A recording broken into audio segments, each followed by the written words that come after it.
All right, good afternoon. This is Betsy Pilon, Director of Public Relations with Eaton Academy, and I am joined today for our Lunch and Learn series with Sara Horne, who is giving us a presentation today of why learning environments matter for students. And obviously, as we all talk through our own students' needs and those of students that we work with at Eaton Academy and in the community, why all of this is important and setting students up for success. So Sara, why don't you introduce yourself, talk about your role at Eaton, and a little bit of the presentation today. Sure. Hi everybody, thanks for joining us. My name is Sara Horne and I'm the Director of Training, Learning, and Coaching here at Eaton, which really just means I work with the program and developing teacher training to make sure that we're really reaching the needs of our students. So that's my role at Eaton. I started out as a teacher here and just have kind of grown and fallen in love with the program and worked my way to this position. So I've been here for about 10 years and I had no idea how much of an impact it would have on my personal life. So I have 4 kids and I'll use them a lot as my examples for this sort of discussion that we're having, because my 4 children are and myself are all Eaton people, and we have our own little needs, and it really helps to kind of be comfortable with that and talking about it. So today we're going to talk specifically about the learning environment and really what that means. And I'm pulling so much from what we naturally do here at Eaton, but you may be thinking about what you can provide in your house for your student, or maybe you can talk to your student teachers. I know my kids don't go to Eaton, and I've had many conversations with their teachers in their buildings, and so hopefully today we can talk a little bit about how to support your students. So the 3 areas when I think about a learning environment, I think of the emotional space and the intellectual space as well as the physical space. And all of those 3 things are really personal and are different for each person. So it's really important to kind of take the time to really figure those things out. So I'll just dive in a little bit with each of those, and then if there are questions along the way, or if I'm talking too fast, or anything like that, you can just kind of let me know, or let Betsy know, and we'll kind of go from there. So when we're thinking about the emotional space, it seems like sort of obvious, but if a student, or really anyone, if they don't feel comfortable in the environment, they will not be able to truly learn. And that may look different for different people, but one thing that is really important is that you, as the facilitator, parent, or teacher, really approaches each student with a growth mindset, really believes that they can achieve.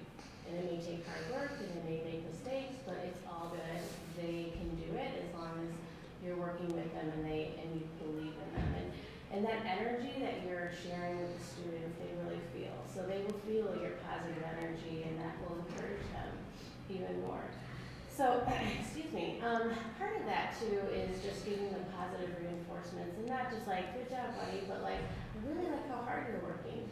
I really appreciate how much time you're putting in. And those kinds of very specific praises will really help your student too. So that's part of the emotional, I guess the emotional space of it. Also kind of with that is really encouraging the idea that learning is messy and it's okay to make mistakes, and that a learning path isn't always a straight path. And so, you may kind of go sideways and you may go backwards a little bit, but as long as you're continuing to work towards that goal of learning, then you're on the right path.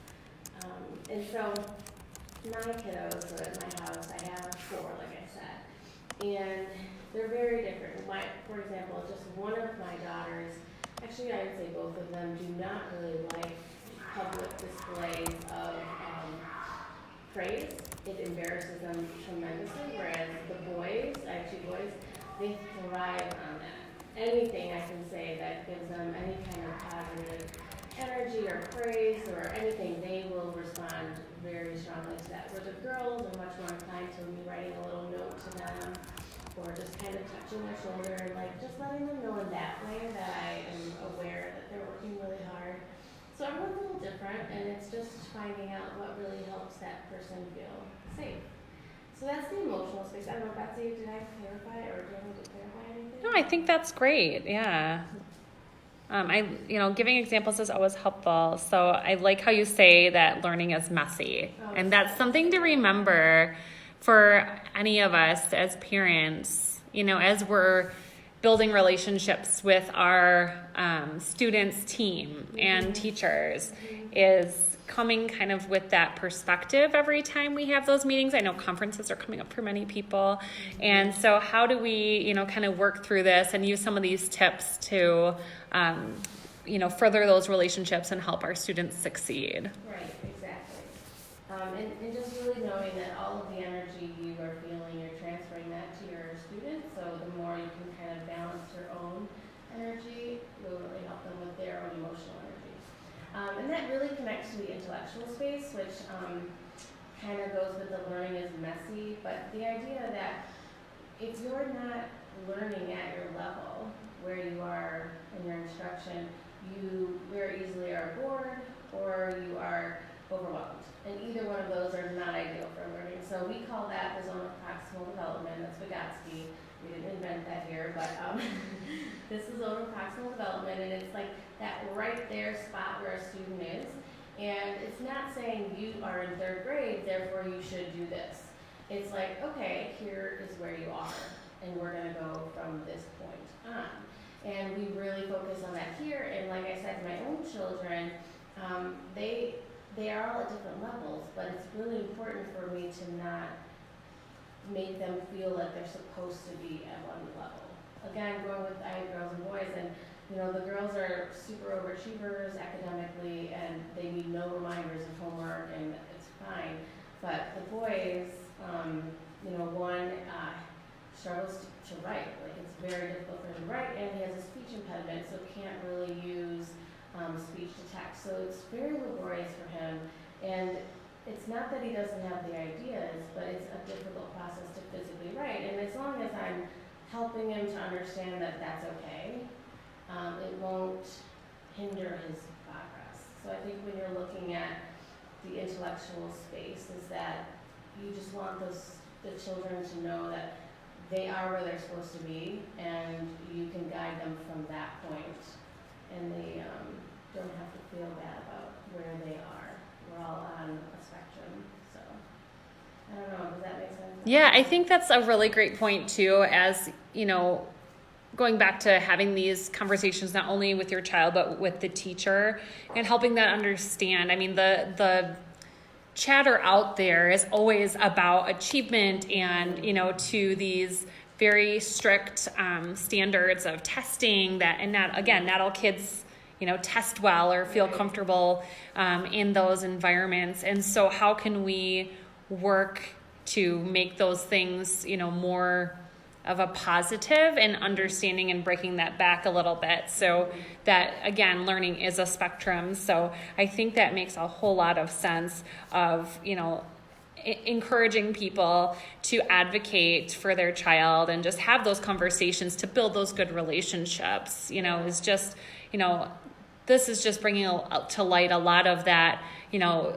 where those conversations might need to go to. If your child is exhibiting, like you said, are they bored? Are they anxious? Where do we get this nice middle ground where they're actually able to move forward in a really positive way in all the facets of that they need to? So it's emotionally safe, and it's building on their self-esteem. So it's not one way or the other. It's always finding that middle ground. So yeah, that definitely makes a lot of sense. And those are some really good points I think parents can take away from this. Good, and I think too, just speaking to my experience with my children's school as far as the intellectual space, it's so impacted by the emotional space. So for example, one of my kiddos, they used in his classroom a behavior chart, and he was diagnosed with ADHD, and at that time wasn't taking any meds. So this was a struggle for him anyways, just being in a classroom.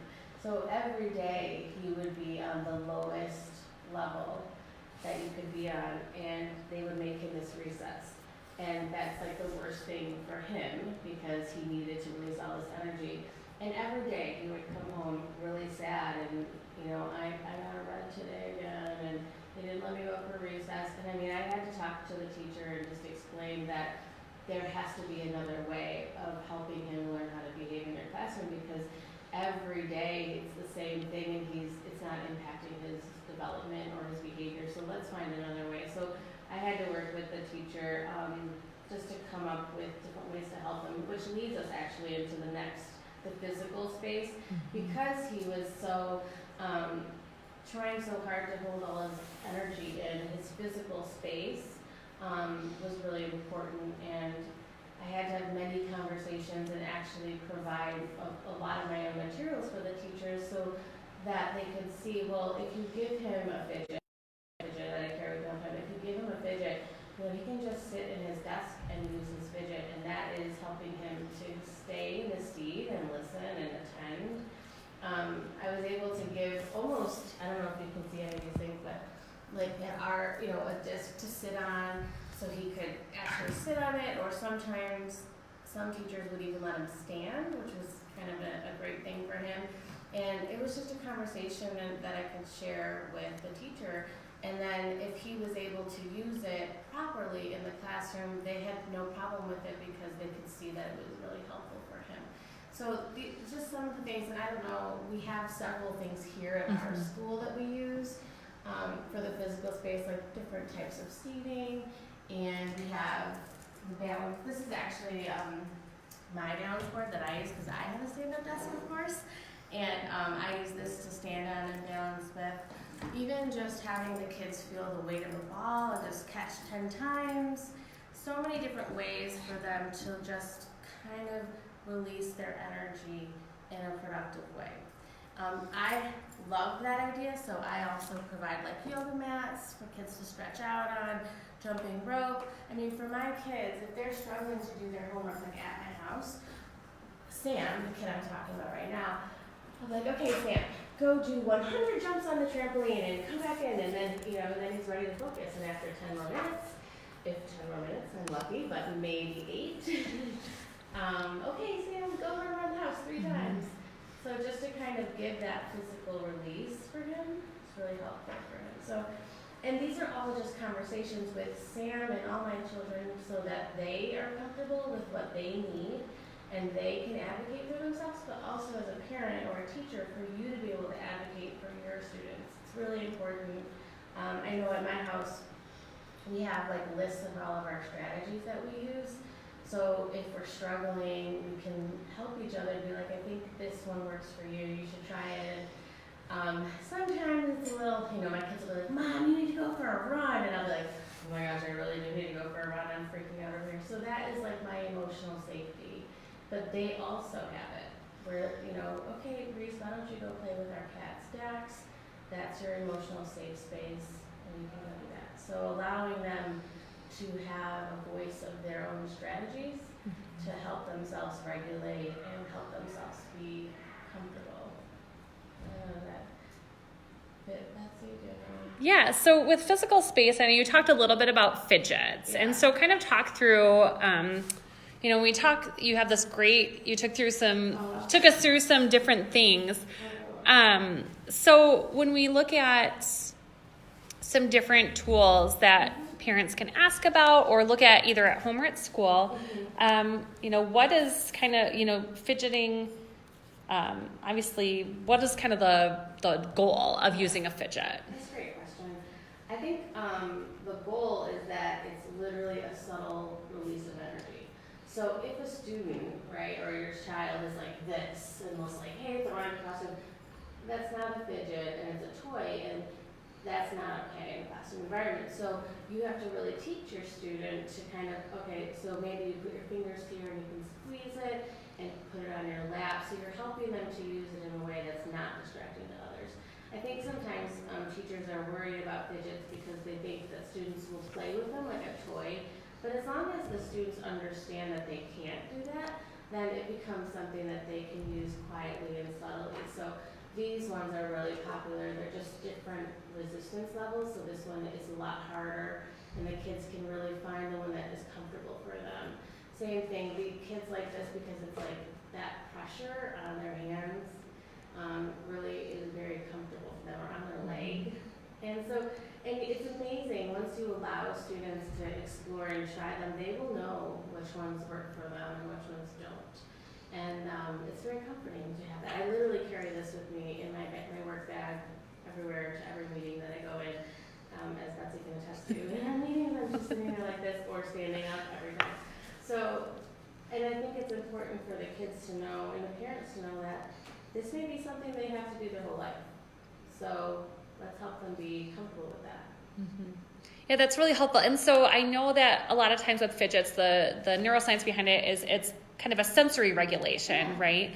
So the sensory system is super important as we look at learning environments. I know you talked about different things with, the Fidgets, and talk a little bit about, like, you talked a little bit about different seating options, ball chairs, stand-up desks. So what are some of the other options that might exist? I know at Eaton we have several things depending on, but a lot of times it's like you don't know what you don't know. So someone that's outside of Eaton, what would be some things that they could look at? So even before we started today, I had music on because I am someone who always has background noise, white noise or some non-lyrical music on. It just really helps me to think, and it just calms my brain down. So I know a lot of teachers have asked me in the past, or parents, do they really need to listen to music? Is that really helping them? And it can really help someone. It definitely helps me. So it may be not something that helps you, but listening to music, especially for me, non-lyrical music, really helps. So on that note, though, one of my kiddos is so sensitive to noise. Even going to a movie theater is overwhelming. So if we're in the car on a road trip and all the other kids are crazy, as you know, in cars on a road trip, she'll put these on and she'll be able to kind of function and just get in her zone. So these are noise canceling headphones. So that is super helpful. Another way of looking at sensory is the absence of it. So kind of thinking yes, I am someone who loves high sensory.